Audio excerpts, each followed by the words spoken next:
আসসালামু আলাইকুম। পুলিশ সপ্তাহ 2026 উপলক্ষে আয়োজিত বিশেষ আলোচনা অনুষ্ঠানে আপনাদের স্বাগত জানাচ্ছি আমি আমিনুল মজলিস। দর্শক, আপনারা জানেন পুলিশ সপ্তাহ 2026 এর মূল প্রতিপাদ্য বিষয় হচ্ছে আমার পুলিশ আমার দেশ, সবার আগে বাংলাদেশ। এই প্রতিপাদ্যকে সামনে রেখে পালিত হচ্ছে পুলিশ সপ্তাহ 2026। আমরা জানি একটি নিরাপদ এবং সফল রাষ্ট্র গঠনে উন্নত প্রশিক্ষণের মাধ্যমে পুলিশ বাহিনীকে গড়ে তোলার কোনো বিকল্প নেই। আমরা সে কারণেই আজকে আলাপ করব পুলিশের পেশাদারিত্ব নিয়ে, পাশাপাশি আন্তর্জাতিক অঙ্গনে পুলিশের যে ভূমিকা জাতিসংঘ শান্তিরক্ষী মিশনে সেগুলো নিয়ে আমরা আলাপ করব। এর পাশাপাশি দেশে এবং বিদেশে পুলিশের যে প্রশিক্ষণ সেগুলো নিয়েও আমরা আলাপ করব। আমাদের এই গুরুত্বপূর্ণ আলাপে আজকে স্টুডিওতে আমাদের সাথে রয়েছেন বাংলাদেশ পুলিশের ডিআইজি প্রশিক্ষণ জনাব মোহাম্মদ একরামুল হাবিব। জনাব মোহাম্মদ একরামুল হাবিব, আপনাকে অসংখ্য ধন্যবাদ আমাদের অনুষ্ঠানে আসবার জন্য। প্রিয় দর্শক, আপনারাও আছেন আমাদের এই আলোচনায়, আশা করছি পুরো অনুষ্ঠান জুড়েই আপনাদেরকে পাবো। আমরা কথা না বাড়িয়ে চলে যাব মূল আলোচনায়। জনাব একরামুল হাবিব, আমরা অনুষ্ঠানের শুরুতে বলছিলাম যে যেই পুলিশ সপ্তাহ 2026 পালিত হচ্ছে এর একটা প্রতিপাদ্য রয়েছে এবারকার। সেই প্রতিপাদ্যে দেখা যাচ্ছে যে স্লোগানটি হচ্ছে আমার পুলিশ আমার দেশ, সবার আগে বাংলাদেশ। এই যে স্লোগান, এই স্লোগানটি সাধারণ জনগণের সাথে পুলিশের দূরত্ব কমাতে কী ধরনের ভূমিকা পালন করবে বলে আপনি মনে করেন? ধন্যবাদ আপনাকে। প্রথমেই আপনাকে পুলিশ সপ্তাহ 2026 উপলক্ষে শুভেচ্ছা জানাচ্ছি। আপনারা নিশ্চয়ই জানেন যে পুলিশ বাংলাদেশের একটি অত্যন্ত গুরুত্বপূর্ণ সংস্থা এবং এই সংস্থার মূল কাজ হচ্ছে আইন শৃঙ্খলা রক্ষা করা।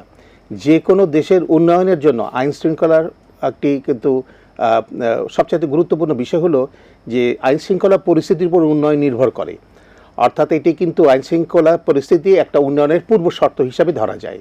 এখন বাংলাদেশ পুলিশ বাংলাদেশের জনগণের শুধু নয়, দেশের অর্থনৈতিক উন্নয়নে আমাদের যত অর্থনৈতিক কর্মকাণ্ড রয়েছে সেগুলোর পিছনেও কিন্তু একটা চালিকা শক্তির বিরাট অংশ হিসেবে কাজ করে।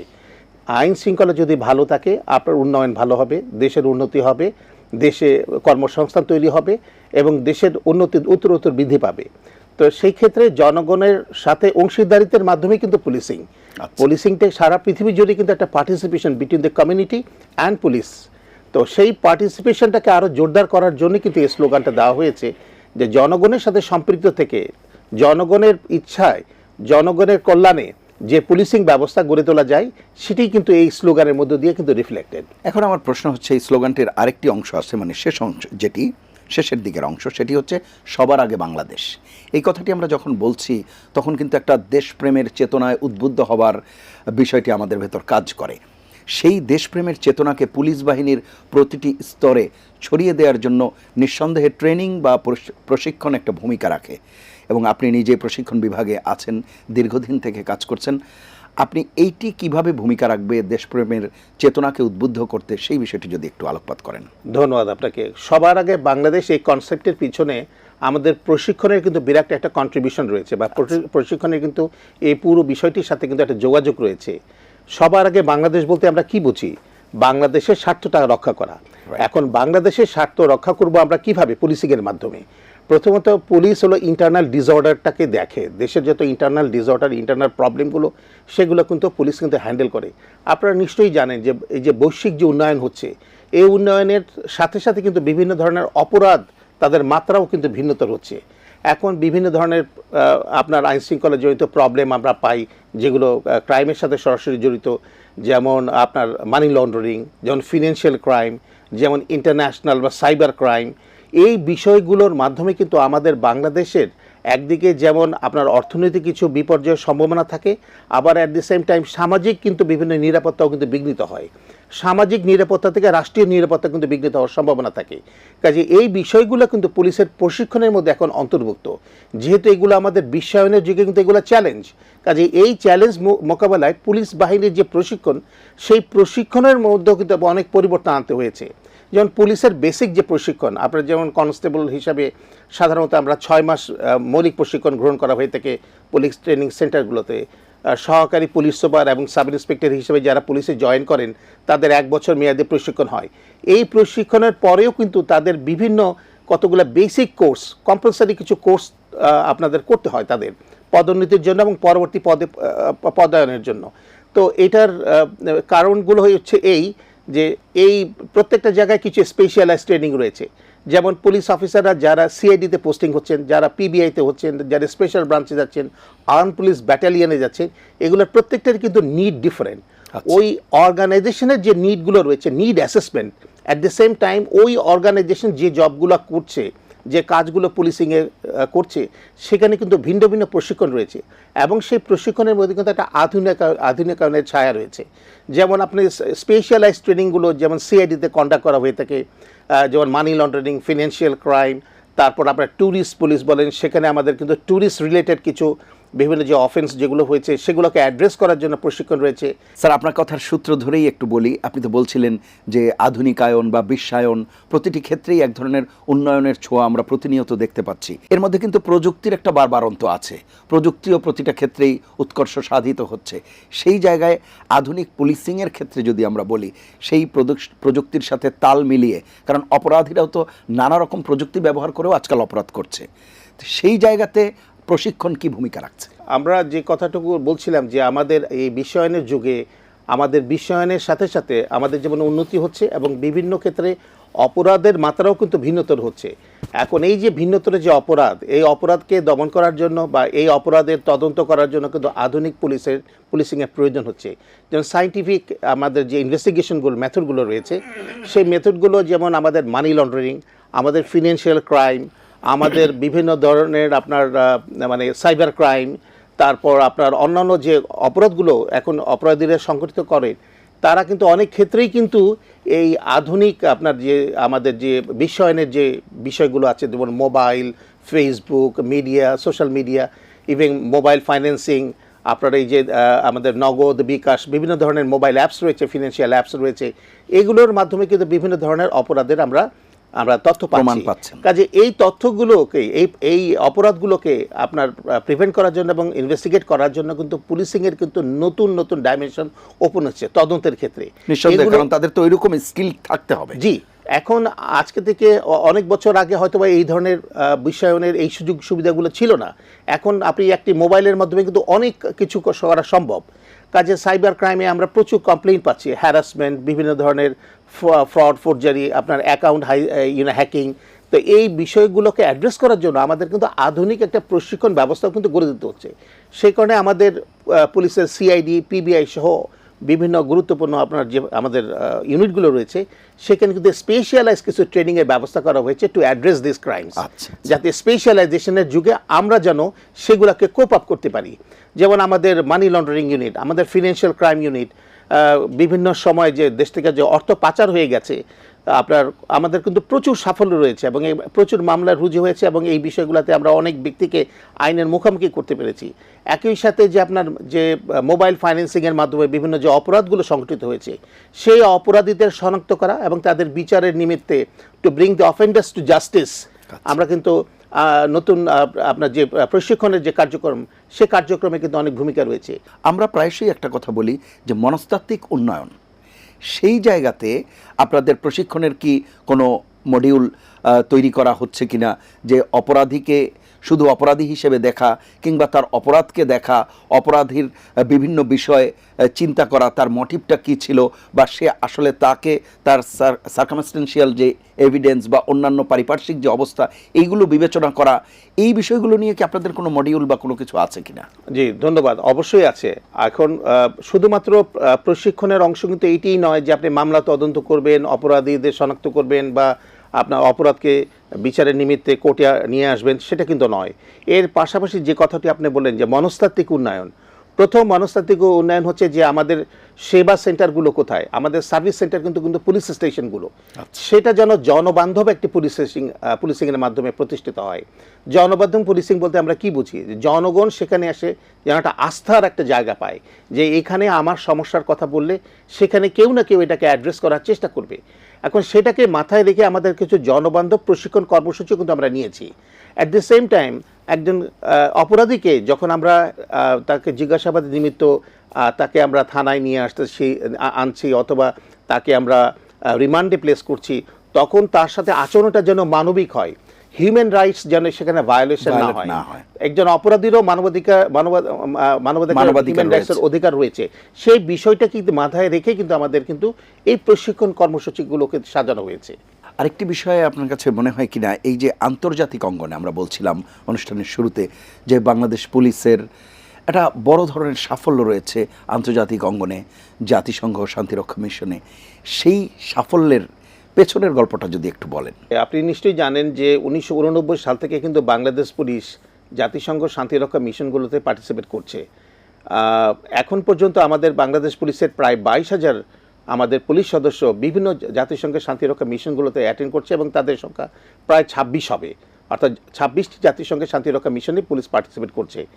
এছাড়াও কিন্তু আমাদের ফরেন পুলিশ ইউনিট হিসাবে আমাদের মহিলা নারী কন্টিনজেন্ট ইউনিট বিভিন্ন দেশে কিন্তু কাজ করেছে। এটা কিন্তু দেশকে একটা উন্নত মাত্রায় নিয়ে গিয়েছে যে আমাদের দেশের পুলিশ ইন্টারন্যাশনালি গ্লোবালি কিন্তু রেকগনাইজড। এবং আপনারা নিশ্চয়ই শুনে খুশি হবেন যে সম্প্রতি হেইতি থেকে বাংলাদেশ পুলিশকে সেখানে মোতায়েন করার জন্য কিন্তু অনুরোধ পত্র পাওয়া গেছে এবং বাংলাদেশ সরকার সেখানে ইন প্রিন্সিপাল আমরা যেটা শুনেছি তারা অনুমতি দিয়েছেন যে আমরা পুলিশ এবং মিলিটারি সেখানে ডিপ্লয় করব। কাজে বহির্বিশ্বে কিন্তু বাংলাদেশ পুলিশের আইন শৃঙ্খলার রক্ষায় একটা কিন্তু বিরাট কিন্তু রেপুটেশন রয়েছে।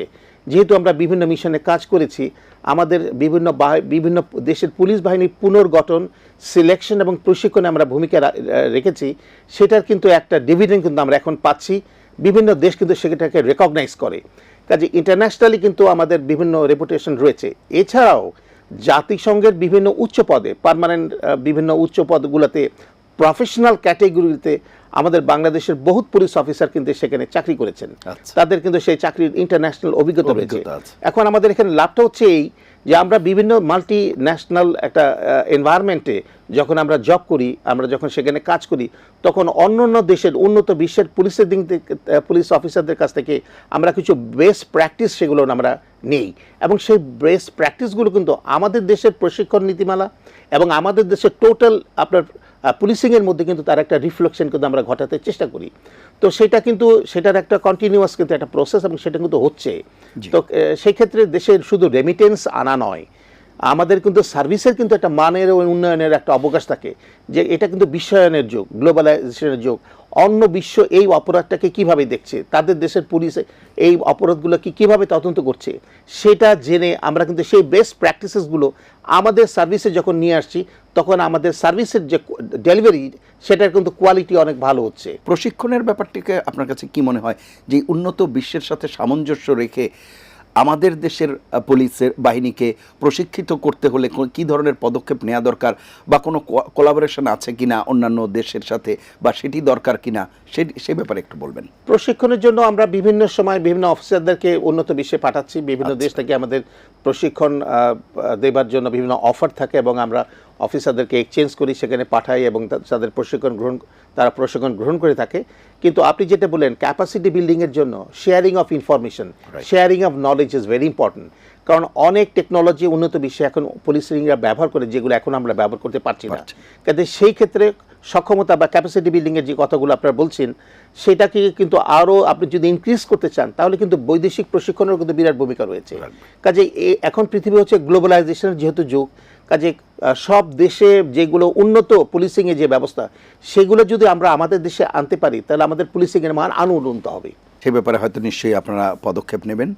আরেকটি বিষয় আছে যে জাতিসংঘের কথা বলছিলেন, সেখানে নারী পুলিশ সদস্যদের কথা বলছিলেন, তারা আসলে এই আন্তর্জাতিক শান্তিরক্ষী মিশনে যে কি ধরনের কাজ করছে এবং সেই বৈশ্বিক পরিস্থিতিটা মোকাবেলার জন্য তাদের প্রস্তুতিটা কেমন? অ্যাকচুয়ালি জাতিসংঘ শান্তিরক্ষা মিশন যখন কোনো দেশে যেখানে জাতিসংঘ শান্তিরক্ষা মিশন হয়েছে, সেখানে কিন্তু কিছু প্রিন্সিপালসের ভিত্তিতে হয়। যেমন একটি হচ্ছে আপনার কনসেন্ট অফ দ্য পার্টিস, এটা ইউএন কিন্তু প্রিন্সিপাল। আরেকটি হচ্ছে আপনার যে ইম্পার্শিয়ালিটি। তো এই কনসেন্ট অফ দ্য পার্টিস এবং ইম্পার্শিয়ালিটির মধ্যে কিন্তু আমাদের কাজ করতে হয় বেসিকলি। তারপরে হচ্ছে নন ইউজ অফ ফোর্স। তো আমাদের যখন নারী পুলিশরা এই বিভিন্ন দেশের জাতিসংঘের মিশনগুলোতে কাজ করে, তখন সেই দেশে কিন্তু আইন কানুনগুলো আমাদের মাথায় রাখতে হয়, জাতিসংঘের প্রিন্সিপালসগুলোকে মাথায় রাখতে হয়। অ্যাট দি সেম টাইম আমরা যখন কাজ করি তখন ওই জায়গাগুলোর যে আমাদের যে সোশ্যাল যে কনফ্লিক্টগুলো সেগুলো আমাদের মাথায় রাখতে হয়। এবং নারী পুলিশরা সেখানে কাজ করার কারণে সেখানে বিভিন্ন ধরনের জেন্ডার বেসড ভায়োলেন্স হয়, মেয়েদের উপর আপনার বিভিন্ন শিশু তাদের উপর জেন্ডার বেসড ভায়োলেন্সের ভিকটিম হয়।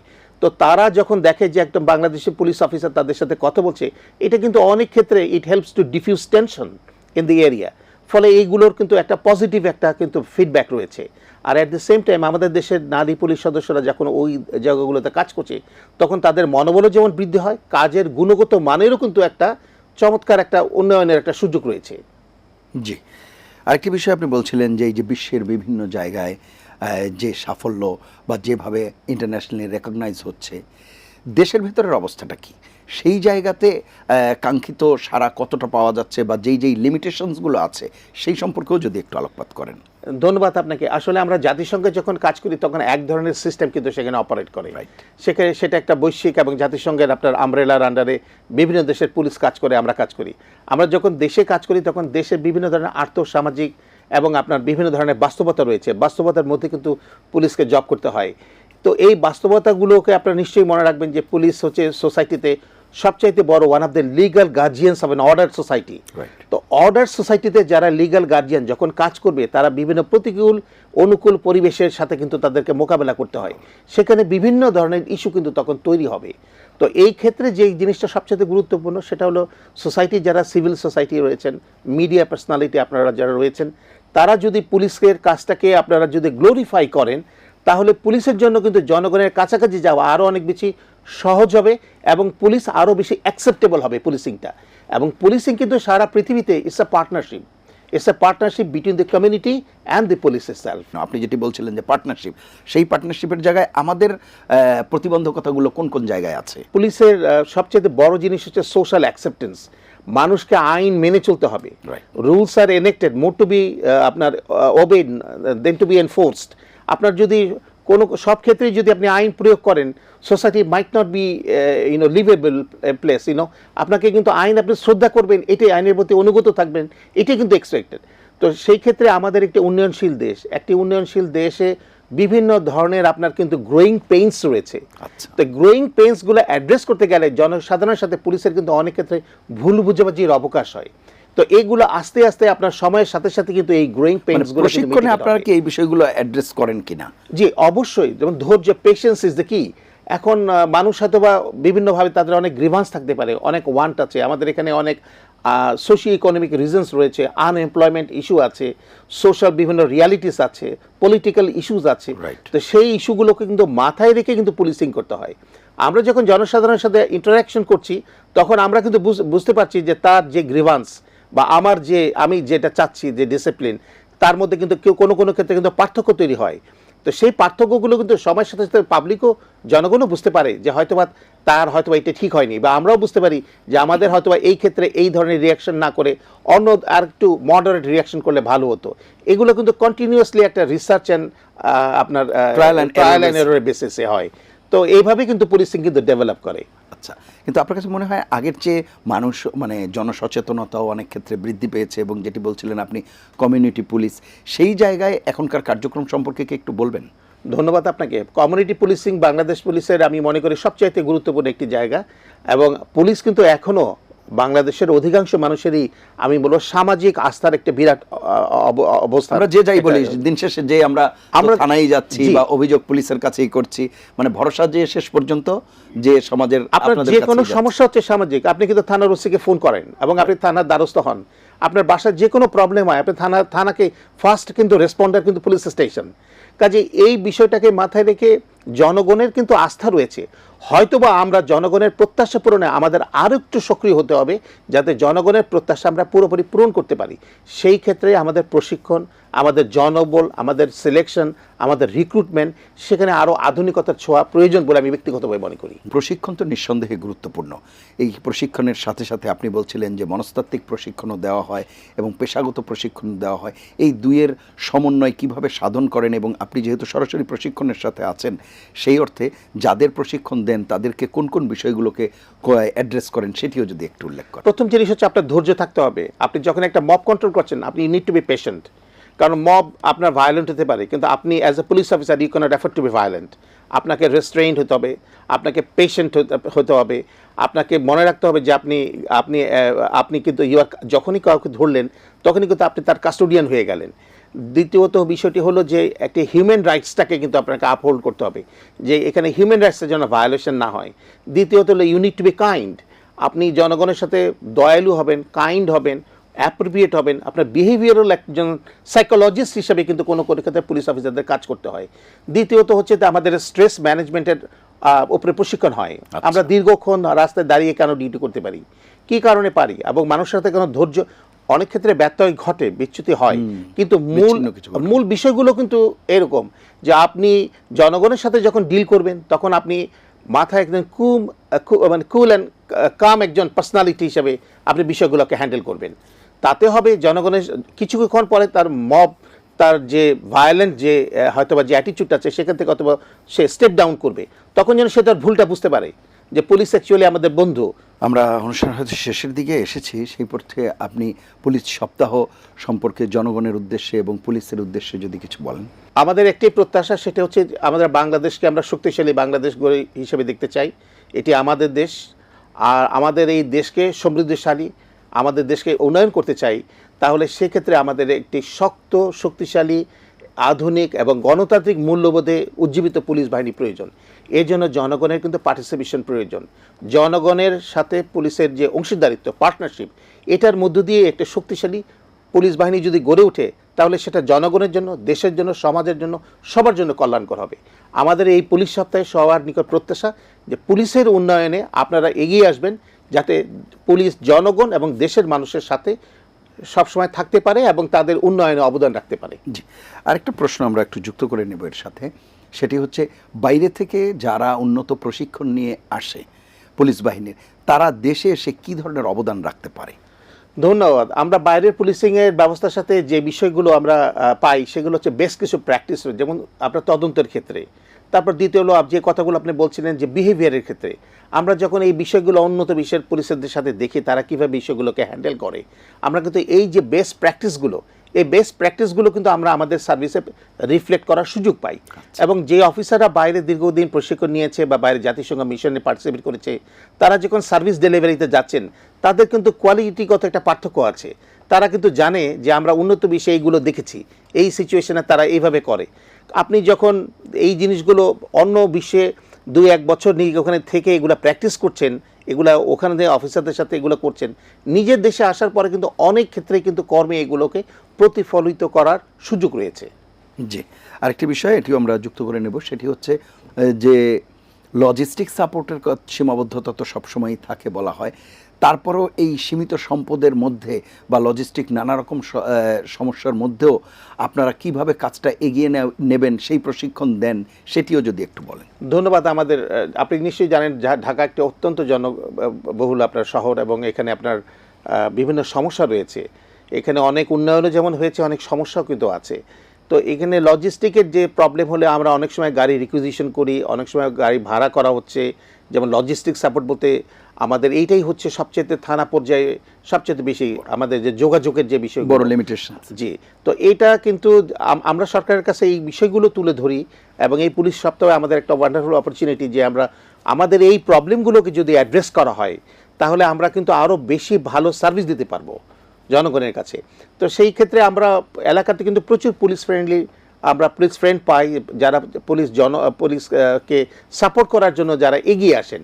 তো আমরা তাদের সাথে যেমন সমন্বয় রাখি, অ্যাট দ্য সেম টাইম আমরা জনগণের জন্য সরকারের কাছে আমাদের প্রত্যাশা থাকবে যে থানা পর্যায়ে যদি লজিস্টিক সাপোর্ট বাড়ানো যায়, থানায় যানবাহন সহ অন্যান্য যে লজিস্টিক সাপোর্টগুলো রয়েছে সেগুলো যদি বৃদ্ধি করা যায়, তো সার্ভিসের গুণগত মানও কিন্তু ভালো হবে। জি, ধন্যবাদ জানাব ইকরামুল হাবিব। আমরা অনুষ্ঠান শেষ করতে যাচ্ছি। আপনাকেও ধন্যবাদ এবং আপনার মাধ্যমে এটিএনের যারা দর্শক রয়েছেন তাদেরকে অনুষ্ঠান দেখার জন্য ধন্যবাদ জানাচ্ছি। জি, প্রিয় দর্শক, আমরা অনুষ্ঠানের শেষের দিকে আলাপ করছিলাম প্রশিক্ষণ নিয়ে এবং বিশ্ব অঙ্গনে বাংলাদেশ পুলিশের যে ভূমিকা সেটি নিয়ে। প্রশিক্ষণ কেবলমাত্র দক্ষতা বাড়ায় না, জনগণের প্রতি দায়বদ্ধতাকেও শানিত করে। সম্মানিত আলোচকের কথায় এ বিষয়টি একেবারে স্পষ্ট যে বাংলাদেশ পুলিশ উন্নত প্রশিক্ষণ এবং দেশপ্রেমের এই দুইয়ের সমন্বয়ে বর্তমানে বিশ্বমঞ্চে এক রোল মডেল। আমরা দৃঢ়ভাবে বিশ্বাস করি পুলিশ সপ্তাহের যে স্লোগান, সেই স্লোগানটি কেবলমাত্র স্লোগানেই পরিণত হবে না, সেটি তাদের কর্মকাণ্ডেও প্রতিফলিত হবে। সেই প্রত্যাশা নিয়ে শেষ করছি। সবাই ভালো থাকবেন, সুস্থ থাকবেন। আশা করি এটিএন বাংলার সঙ্গেই থাকবেন।